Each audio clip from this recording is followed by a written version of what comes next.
1 year ago at this time, Oz Arts was celebrating a landmark season that set new standards for our mission of presenting and producing brave new art that crosses artistic boundaries.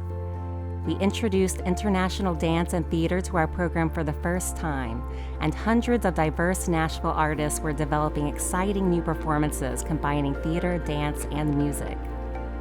We more than doubled our audience and broke records for earned income, while we also lowered the average ticket price to make programs more accessible and affordable to young audiences. Oz Arts was more active as a booming cultural center than ever before.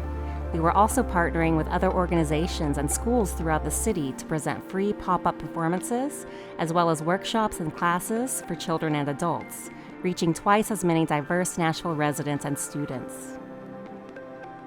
Suddenly, things changed in March when a tornado devastated the Oz Arts neighborhood. The building was still standing, but many other businesses in the area were destroyed, and we started planning for the million-dollar repairs while seeking other locations for performances to take place. The COVID-19 breakout prevented those performances from happening in person, but Oz implemented an emergency plan to create virtual programs that keep artists working, encourage them to experiment with new digital forms, and build on the impact of our innovative educational programs with Metro Nashville Public Schools and others. Oz Arts is actually reaching a larger audience and more virtual classrooms with online programming.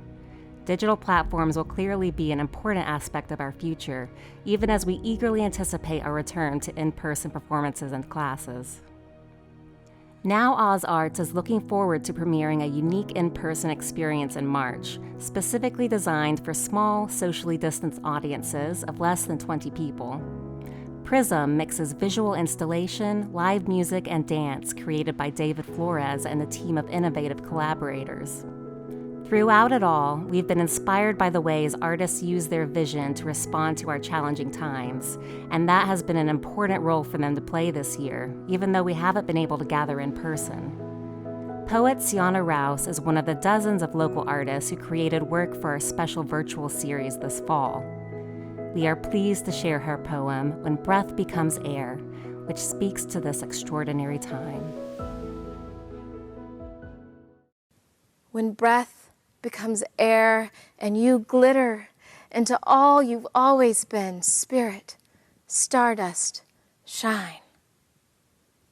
We remain here and stitch together memories, a recording of your voice, a wrinkled photograph in our pockets, a patchwork of laughter, and this is how we cover and comfort ourselves now. A quilt of who you were when body and bone held breath and breath held tomorrow, and we held each other's hands into the new year, staking claim that this year was ours for the taking. And it was also the year that took you. Spirit, stardust, shine, glittered you into the air around us. We inhale your glory. We exhale something divine.